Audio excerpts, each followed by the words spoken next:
Greetings YouTube, Joe here with Culination Media, and I'm here today bringing you a UU battle against Okoko. And as you can see, I'm at the top right hand corner of the screen again, and for some reason Pokemon Showdown decided to give me a female sprite, and I'm not sure why, because I'm pretty sure I made it a male, but that's okay.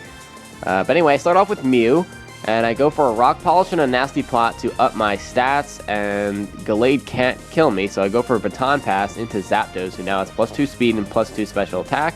I can finish him off in one hit with a Thunderbolt, and I'm pretty sure I can take anything that he brings in. So he comes in with the Sharp, and I go for the Heat Wave, which would kill it, but it misses. 90% accuracy, it misses, and he's able to get a Stone Edge off, which has less accuracy, and he kills me, which is just awesome. Anyway, I bring in Sableye, who has the Prankster ability, so he has priority with any move that's not an attack move, but Will-O-Wisp misses the first turn, so I'm like, what the heck is going on right now? Yeah, and he gets a couple attacks off, but I finally get the burn, and that's essential on this Bisharp, who's very strong when it comes to physical attacks. He could just destroy a good portion of my team if I just let it go on. So now that he's burned, I'm in a good position, so I'm going to switch Sableye out and bring Mew back out, thinking I can probably survive a couple of hits. Stone Edge really doesn't do that much damage at all, especially with the Leftovers recovery. And I'm going to go for a Rock Polish here, and thinking I have another turn to go for Nasty Plot, but Night Slash does just the right amount of damage, so he would kill me next turn, so I have to Baton Pass out here to Nidoking, who has +2 speed now, and this Nidoking's awesome. He's a special Nidoking, and he does have Leftovers to help with some recovery. I decided that over Life Orb, just because Nidoking dies really fast when you give him a Life Orb. And he's actually going to go down here because I can't kill him with Earth Power, so Porygon Z kills me with Tri-Attack. But that Nidoking has Flamethrower, Ice Beam, Thunderbolt, and Earth Power, so it's pretty awesome Nidoking. It can take out just about anything. Anyway, Registeel is next, and I'm not able to knock out that Porygon Z with a Iron Head, so he gets a Recover off. And I went for the other Iron Head there, just I wasn't sure what he was going to do. So anyway, he goes for another Recover, and this time I'm figuring that's what he's going to do. So I take the opportunity to Curse and get my attack and defense up, because I can afford to lose the speed there because Registeel's already slower than everything on his team. So I go for another Curse, and he went for the Tri-Attack, and I'm just hoping at this point, because it's really not doing that much damage, that I don't get any condition, especially Burn. But anyway, he goes into his Dead Scythe, which is his Kabutops. I'm expecting a ground move here, and he goes for Dig, which is just amazing because I went for the Earthquake there, hoping it would be Dig, and it does double the damage because he's underground, and it's also super effective, so down he goes.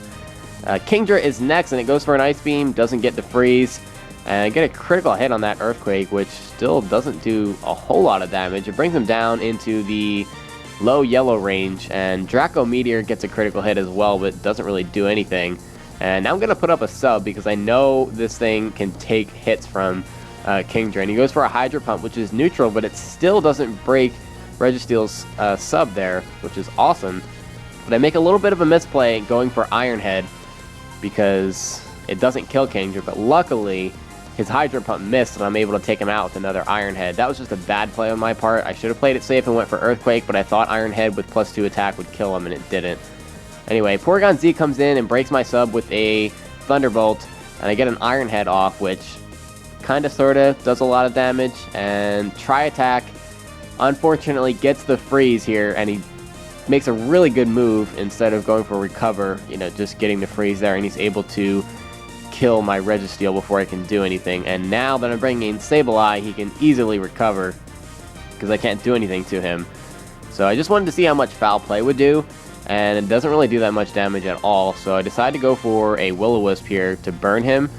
I'm not really interested in the lowered physical attack because that's not going to do anything. Porygon Z is obviously a special attacker who has 3 special attacking moves. But I was looking for the burn more so for the residual damage. I don't have anything else at this point with who's left on my team to inflict any status, so Will-O-Wisp was my next best choice. And now this is going to turn into quite a bit of a stall fest here, with Porygon Z just constantly recovering. And unfortunately, I do not have the speed advantage when it comes to using Foul Play. I only have an advantage when I'm using Recover or Will-O-Wisp, so I can't really do anything to this Porygon Z, but try to stall it out, and that's exactly what I'm going to try to do.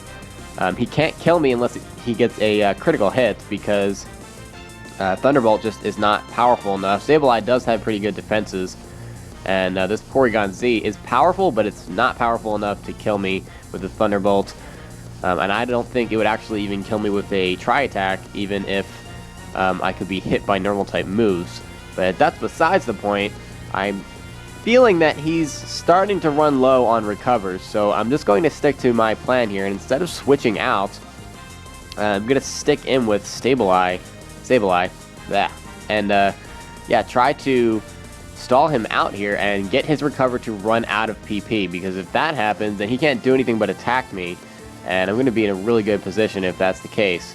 So, unfortunately, I decide I want to switch here, and I'm going to go into Chandelure just to see what he does, and he goes for a Thunderbolt, and it takes away about 50% of my health, and I'm assuming a Psychic or a Dark Pulse is coming, and he goes for Dark Pulse, so yeah, I bring Sableye back in, and it doesn't do a whole lot, but let's see what he does. He goes for a Recover again, and I'm feeling that it's low on PP, so again, I'm going to try to stick it out, and that switch was kind of just a bad idea. Probably shouldn't have done that, but I'm trying to keep my other Pokemon at full strength here. I could, I guess, go into Mew or Chandelure and try to, like, kill him, but I still have to deal with Crobat, and Crobats can be very unpredictable, so I don't want to risk getting stuck against this Crobat with nothing to use against it. So he goes for the Thunderbolt here, probably because he was out of PP, I'm guessing, or he just gave up.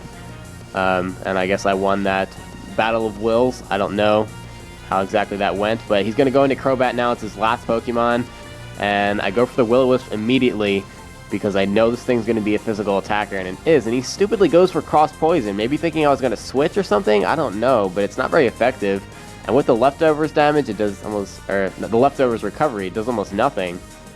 So I'm able to recover and get almost all my health back, and now his Aerial Ace, even though it's Stab, only does 12% to the Sableye, so yeah, it doesn't really do a whole lot, and Foul Play does a lot more to this Crobat than before, so I'm going to humiliate him and make him die of burn damage instead of actually killing him, because I just think that's funnier. And yeah, that's pretty much the game, so that was a good game. It turns out I didn't have to use my Mew and Chandelure, which is, I guess, okay.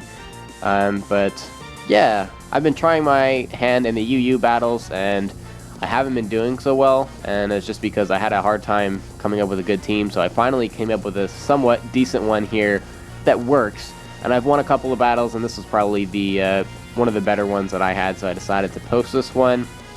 I've also got RU going, so I'm trying to get into that a little bit too, and I'll be doing some more UU battles and UU battles as well, so yeah, there'll be some more posts coming shortly with that, but thank you very much for watching, and I'll see you next time. Game on!